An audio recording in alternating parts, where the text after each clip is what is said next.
In this video, I'm going to give you a complete up-to-date guide to booking flights only from the UK to Corfu in 2026. No package holidays, just flights. I'll walk through which UK airports fly direct, including London, Heathrow, Manchester, Newcastle, Edinburgh and others, what a realistic price looks like from May to October, how to find the cheaper days to travel, and all the hidden costs that can quickly double the price of your ticket. The reason this matters is that booking flights on their own can work out cheaper and more flexible than a package deal, but only if you've added up everything. When you book a flight this way, things like your transfer from the airport to your resort, your accommodation, and even extra baggage and seat reservations are all separate costs. If you only look at the basic flight price, it's very easy to think you found a bargain, when actually once you've added up bags, transfers and everything else, a package deal with someone like TUI or Jet2 might have been better value. So in this video, I'll focus purely on flights. Then I've got two more videos coming up, one on booking accommodation separately, hotels, apartments, villas, and another one getting from Corfu Airport to your resort by taxi, transfer, hire car or bus. Together, those three will give you the full picture. So let's start with the basics, the airport, airlines, and where you can fly from in the UK. Corfu has one main airport, Ioannis Kapodistrias International Airport. The code for that airport is CFU. Every flight we're talking about in this video lands right there. From the UK, direct flight times are typically around 3 to 3.5 hours, depending on where you're coming from. A bit shorter from the south and a bit longer from the north.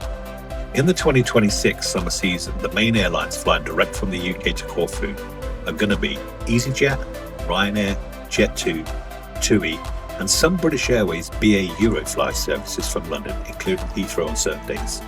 These routes are mostly, and for the most part always, seasonal. They generally start around late April, May, run through the summer and tail off again in October. The busiest and most expensive period is usually the UK summer holidays in late July and August. So, from which UK airports can you actually fly from in 2026? Schedules do change every year and can be tweaked mid-season, but here's the general picture. From London and the southeast, you have a lot of choice. London Gatwick, London Luton, London Stansted and London Heathrow. These airports usually have multiple airlines flying to Corfu. EasyJet, Ryanair, Jet2, TUI and BA. In peak season, it's common to find flights on several days of the week, and from Gatwick, often daily. Heathrow usually has fewer flights than the other London airports, but is still worth checking, especially if BA is your preference. In the Midlands and north of England, you'll typically find direct flights to Corfu from Manchester, Birmingham, East Midlands, Leeds, Bradford, Liverpool and Bristol. Airlines like Jet2, EasyJet, Ryanair and TUI all operate some of these routes. Manchester is usually one of the busiest UK airports for Corfu, with flights on most days of the week across different airlines during the cool summer months. Further north, you still have good options. From the northeast, Newcastle usually has several flights a week in season, often with Jet2, TUI and EasyJet. From Scotland, Edinburgh and Glasgow typically have a handful of flights each week during the summer, with EasyJet, Jet2 and sometimes Ryanair or TUI. In simple terms, if you're near London or Manchester, you'll usually have the widest choice of airlines and days. Airports like Newcastle, Edinburgh, Glasgow, Birmingham, Leeds and Belfast tend to have fewer flights but still perfectly good options in season. You'll just need to be more flexible about the days of the week you travel. In a minute, I'll show you how to check the exact days of the week for your airport and month, because that's what really matters when you're trying to find a good fare. Let's talk about prices for May to October and what I'd personally call a realistic deal. Flight prices move around constantly and 2026 is no different, especially with fuel costs and demand going up. So think of these as sensible ranges and not exact quotes. If you look across comparison sites and airline low fare tools for 2026, the pattern usually looks something like this. You will sometimes see one-way fares for under £50. That's if you're very flexible and lucky with a sale, but that's not what I'd plan around for a normal summer holiday. For shoulder season, so May, early June and late September, a realistic decent return from many UK airports. Hand luggage only is often in the region of about £150 to £230. Occasionally you might see that dip a bit for awkward times or if it's in the midweek. For high summer, late June, July and especially August, it's more realistic now to think of the £230 to £350 plus return bracket. Especially from popular airports on Fridays, Saturdays and Sundays. Some routes, dates and luggage options can easily push above that. October can go either way. On some dates you'll get a cheaper end of season fare, but there are fewer flights and a bit more weather risk.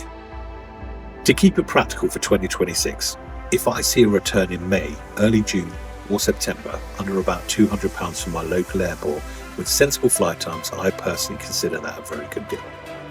In late July or August, if I can keep a return under about £280 to £300 with hand luggage, I'm quite happy with that given the current prices. Anything much lower than that in peak school holidays is a bonus. There will always be sales and outliers, but those ranges are a better reflection of what most people are actually paying now, rather than the absolute rock bottom teaser fares that only exist on one Tuesday in April at 6 AM in the morning.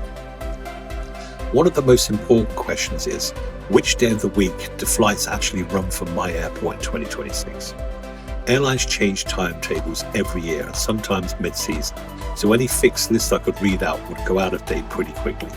Instead, here's a method that works for many UK airports in 2026. Step 1. Use a whole month view for prices. On tools like Skyscanner, Kayak or Google Flights, put in your route, for example, Manchester to Corfu, Heathrow to Corfu or Newcastle to Corfu. Instead of picking one single day, choose a whole month or flexible days. Select a month between May and October and you'll see a calendar showing prices for each day where there's at least one flight. Straight away you'll see a pattern. Often Tuesdays, Wednesdays and Thursdays are cheaper than Fridays, Saturdays and in the school holidays. Step 2.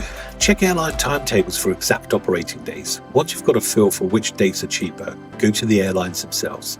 EasyJet, Ryanair, Jet2, TUI or BA.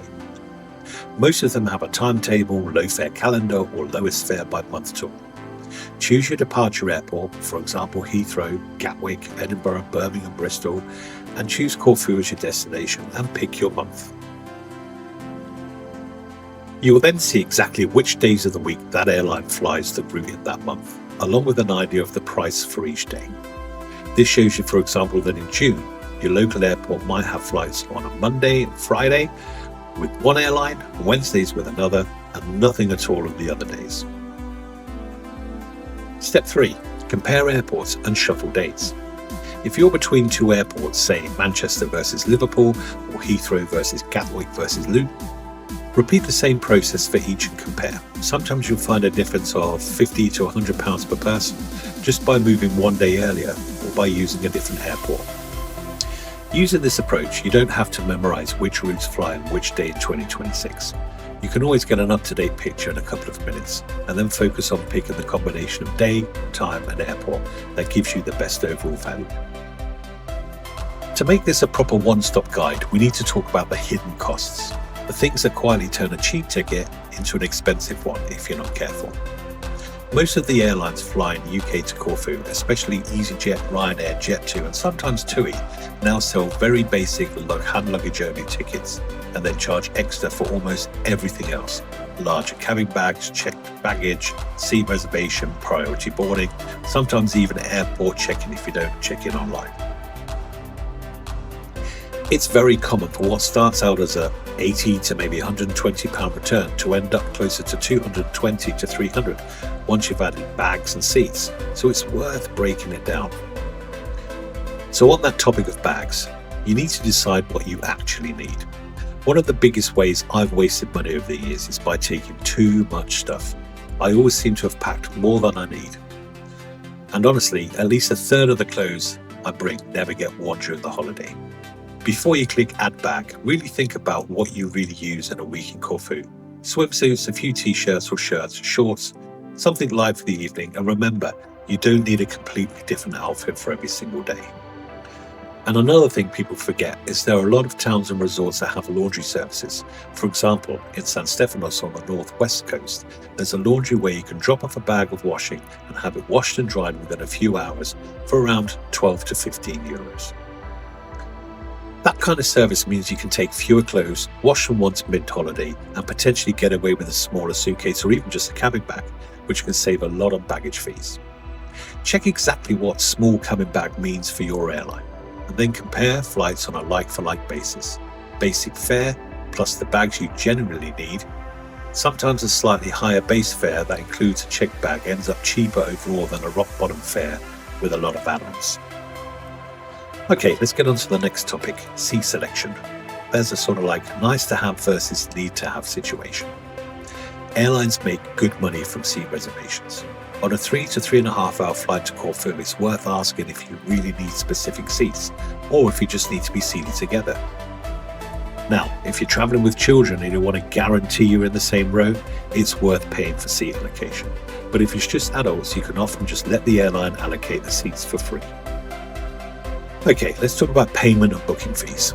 Some booking sites and occasionally airlines add a service fee or payments fees as a final step. Always look at the final total on the payment page, not just the first price in the search results. Booking direct with the airline is often clearer and makes it easier to handle charges or problems later. Okay, the next topic, and this is the thing that a lot of people forget. Airport parking and getting to the airport. Your flight cost isn't just the ticket, it's also how you get to the airport and back. If you're choosing between, say, Manchester and Liverpool or Heathrow, Gatwick and Luton, factor in petrol or train fares, airport parking costs, taxis, coaches or lifts from family and friends. Sometimes a slightly more expensive flight from your nearest airport ends up cheaper overall once you've added the cost of getting to a cheaper one further away. And the same on the other side, transfers from Corfu Airport to your resort. With flights only, your transfer is not included. You'll need to budget for a private taxi or pre-booked transfer, a hire car, or in some cases a bus. The actual cost depends on where you're staying. Somewhere like in Corfu town is obviously going to be cheaper than being on the north end of the island. But it's all still money that needs to be added on top of the flight price. I'll go into transfer options and typical prices in a lot more detail in a separate airport to resort transfers video. Okay, next topic, onboard food and drink. On a 3-hour flight, it's easy to spend more than you expect on food and drinks. Buying full meals and drinks for the family both ways can add a big chunk of money to the cost of your trip. Usually, you can bring your own snacks from the UK side of security, which normally ends up a good chunk cheaper. Just be aware of the rules of what you can take off the plane when you land. You can't take certain meat or dairy products into the EU, and airlines generally don't allow you to drink your own alcohol. The big takeaway from all of this is when you compare flights from Heathrow, Gatwick, Manchester, Newcastle, Edinburgh or anywhere else, always compare the real total cost once you've added the baggage, any seats, getting to the airport and getting from Corfu Airport to your resort. So when does it make sense to do flights only? And when might a package holiday actually work out better value? Flights only, like we've talked about in this video, tends to suit you if you're happy with booking accommodation and transfer separately, you're fairly flexible on dates and airports, you want to mix and match different parts of Corfu, or split your stay. And a package holiday makes more sense when you're tied to school holiday weeks or regional airports and flight-only prices are very high. And you just want the simplicity of one booking that covers your flights, hotels, transfers, and maybe even breakfast. To wrap up, if you're flying from the UK to Corfu in summer 2026, expect the most choice of flights from London and Manchester. But good seasonal options from Newcastle, Edinburgh, Glasgow, Birmingham, Bristol, Leeds and Belfast as well. Look out for the best value in May, early June and September, and expect to pay more in late July and August. Use whole month search tools and airline timetables to see which days your airport flies and where the better prices are. And always compare the true total cost once you've added the baggage, seats, getting to the airport and your transfer from Corfu Airport to your resort. If you've flown to Corfu from the UK before, I'd really like to hear from you in the comments. Which airport did you fly from? Roughly how much did you pay? And in which month did you go? Real-world examples from you make this kind of video much more useful for everyone else who's planning their trip. If you found this helpful and you're planning a Corfu trip in 2026, feel free to subscribe for more Corfu videos. The next ones will cover accommodation options, transfers from the airport, and then different parts of the island and what we actually spend once we're there. Thanks for watching, and I'll see you in the next video.